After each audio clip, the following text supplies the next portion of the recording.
kawuono adwaro mar mondo mi bendo los gi ministry kanyakla kod jopiny kaluwore kod achiedhrade ma bende gisebedo godo. Nitiere ka gi bang' Kevin Otieno men nas matiegore. Kevin arwaki ni machiegni nyalo mana kawo thuolo mar moso nyikwarom Gajwang'. Erokamano Sharon, ginyiga an bang' Kevin. An nas ma pod tiegore kata nas intern. Somo e mbalariany ma Pwani. Yes. Nyaka sani sitieko? Nyaka sani asetieko, arito mana ceremony. To Senate ose approve, mosewacho ni iromo, in wateri e job market. To nitieko higa mane? Natieko last year, dwe mar aboro. Yes. Erokamano ahinya. Kopogore gi Kevin Nyakwarom Gajwang' bende nitiere gi Catherine machiegni. Erokamano. An Catherine Achieng' Ogol. Ambe an japuonjre ma ne tiegre e mbalariany ma Pwani. Koro natieko school last year, August. And koro wabiro ka mondo wawach gima osebedo ka chandowa since July tarik 1. Ten yuak ma kinde ka kinde nikech wang'eni health and evolved nyaka sanya Nyakwarom Gajwang'. En yuak ma chwalore nyaka counties mopogore opogore. Winjo kanyo jagoro ma wuok e riwruoge mag nurses e pacho ka Seth Panyako ma bende yuak mokalo kaluwore kod nurses ma bende pok ochopo winjruok gi counties mopogore opogore. Nitiere counties ma nyaka sani nurses osebedo ka ng'any Nyakwarom Gajwang'. County ma Trans Nzoia, Nairobi, Kwale, Bomet, Machakos, Kisii, Lamu, Isiolo gi kind mamoko. Ng'eny magwa bedo kwa loso kasa oyienwa e twak makama. Kata kamano wayoga na walosa na kotende kod ng'ur mago mag nurses matiegore. Kevin, ng'ur maru en mane?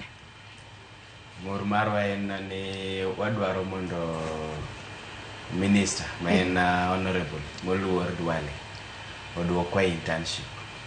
Nikech ka onge internship ok anyal yudo lesen mar practice. Ka onge lesen mar practice onge gima nyalo timo kata timo mana nursing nano. Koro onge kuma nyalo tera, onge kata rito mana ignedi, kata kinya dhi ma graduate ma dhi e ceremony no.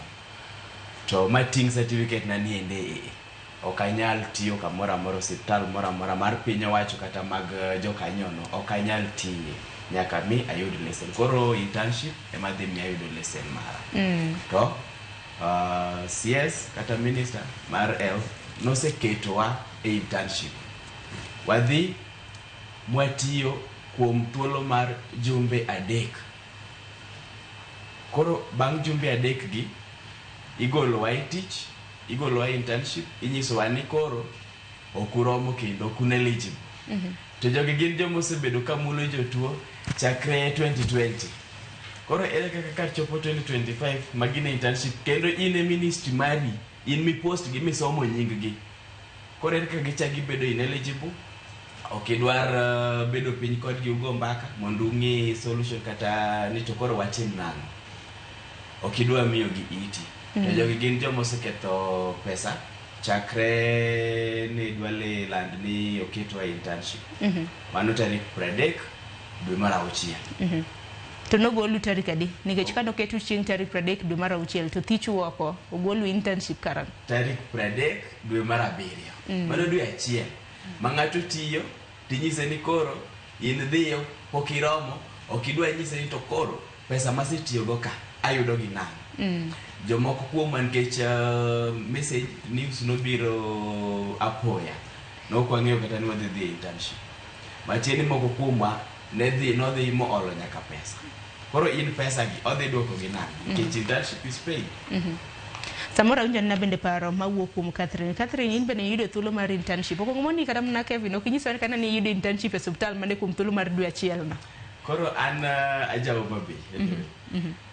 An ministry no keta Isiolo. Arship area. Awuok kuma be nyaka Isiolo. Aya wani bedo kwa lose mano. Catherine in mari no bedo nadi in bende yudo